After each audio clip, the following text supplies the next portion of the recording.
G'day again guys, and thank you for joining me. So recently I've been thinking about doing a studio tour video. My setup's not perfect, but I thought you might enjoy seeing how I've got everything set up and what kind of supplies I have.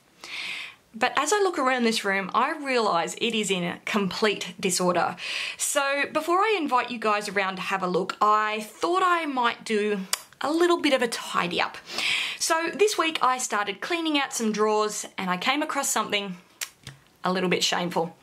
In my graphite and charcoal drawer, I came across this little set of, they're only cheap, but they're a coloured charcoal pencil set. Now I remember buying these. I was quite excited at the tones of the pencils, but apparently I got distracted by something else, and I've actually never opened these. They've just sat in a drawer and been hidden for quite a while. In fact, I think I've actually moved house twice since I've had these, so hopefully they're not too beaten up and difficult to use. Let's have a look-see.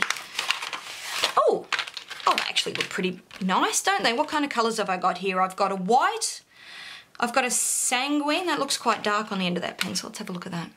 Oh, that's all right. A sepia,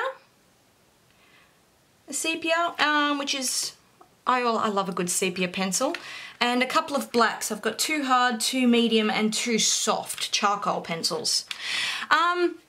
These look like lots of fun. I'm determined today to finally put these to good use. So my first issue was to try and choose a surface to work on. Now, back in the day, I used to work a lot in charcoal, and when I mean a lot, I mean almost exclusively, and I would always choose a fairly smooth paper to work on. Now, this would allow me to move that charcoal around a lot and get a really nice smooth result. But I've been using a lot of textured papers lately with my colour pencils, and a part of me wanted to experiment and see how the charcoal would work on these surfaces too. So I chose a sheet of the Canson mi-tients, and I worked on the rougher side of the paper. I bought a nice medium brown tone sheet, thinking that it might give me a nice sort of mid-tone bridge between the extreme of the white charcoal and the black charcoal. But I wasn't sure how this was going to look on the paper.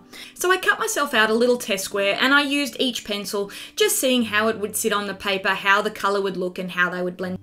With a clear idea of how these pencils were going to look down on the paper, I got to the drawing. Now, these colours reminded me a lot of the Conti sticks that we used to use back when I was at TAFE.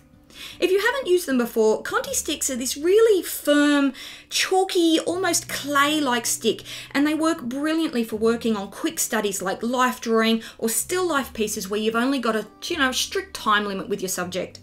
The brown and the sanguine are very traditional colours for this style of drawing, since back when these were created back in the 1800s or so, these earthy pigments of clays and oxides were really easy and cheap to obtain. And they usually look fantastic when used together. So I can see why these colours were included in this set of pencils. However, these pencils were much softer than a traditional Conti stick, feeling and applying to the paper much more like a soft pastel pencil. Even the straight charcoal colours in this pack had a real softness to them, unlike some of the firmer compressed charcoal pencils that I've used in the past. So I decided to take advantage of that softness and move and blend these colours around much more like I would using a soft pastel pencil. For my first pass over this piece, I really wanted to establish the values around the drawing. To make this process a lot easier, I took my reference photo and I converted it to black and white, just using the photo app on my phone, so that I could more easily see the difference between the lights and the dark areas on this lion's face. Having only 4 colours to work with made this process pretty simple, but I did find that I was really struggling with that sanguine pencil. It was showing up as a very vibrant red on this brown paper, which really threw me off that sort of monotone scale, but I was determined to keep trying. When I was reasonably happy with the tones I had in place, I sprayed my drawing with a workable fixative and let it sit on my easel for a couple of days while I thought about what steps to take next.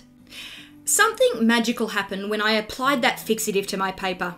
Now, usually when a fixative changes the tones on an artwork, it can be utterly heartbreaking, but this time the fixative melted some of those colours together and really helped me see the mid-tones in this piece that I found that I was struggling to achieve.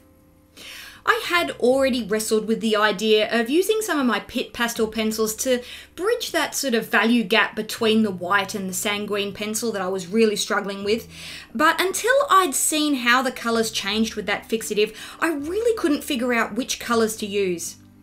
Looking at the piece now, I decided to use a sienna brown and a yellow ochre pit pastel pencil, and that really did come in and fill that gap between those two extreme colours. By using these pit pastel pencils, I was stepping away from that traditional combination of colours, but I was still keeping the piece within a really nice range of earthy tones. On this second pass of colour, I spent more time considering some of the details, but not too much. I must admit that I really struggled to keep drawing this piece. I found myself swaying really strongly between loving and hating this piece so regularly. At the start of this piece, I just wanted to create something fast and fun with some long-forgotten supplies. And while I was having fun slapping those pencils down and having a good old-fashioned artistic play around, I found that creating a less detailed piece than usual was kind of frustrating me a little bit.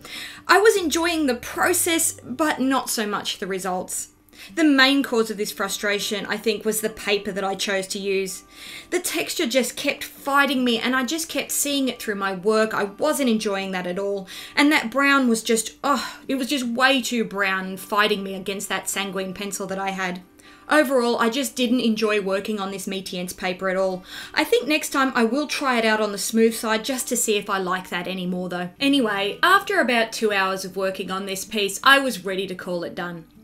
So here's the final piece. So what do I think overall? Well, it's not my favourite artwork that I've ever done, but I did have a lot of fun bringing it together and playing around with that charcoal and getting messy and just having fun. As for the pencils themselves, well, this is how they fared.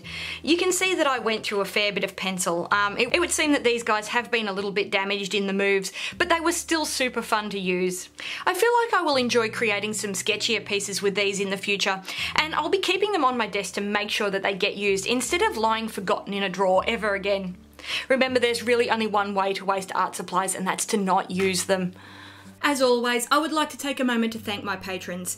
I do have 2 real-time videos showing how this drawing came together in real time, complete with a running commentary showing you how many times I changed my mind and ummed and ahed over this piece. I really do hope you guys enjoy watching me fumble my way through this one. I'm going to continue the cleanup around here, so hopefully I can invite you guys in for a look around my studio. But until then, I hope you've enjoyed this. Please leave me a like or a comment to tell me what you think, and if you'd like to see some more of my work, then please hit that subscribe button. Thank you so much for watching, guys.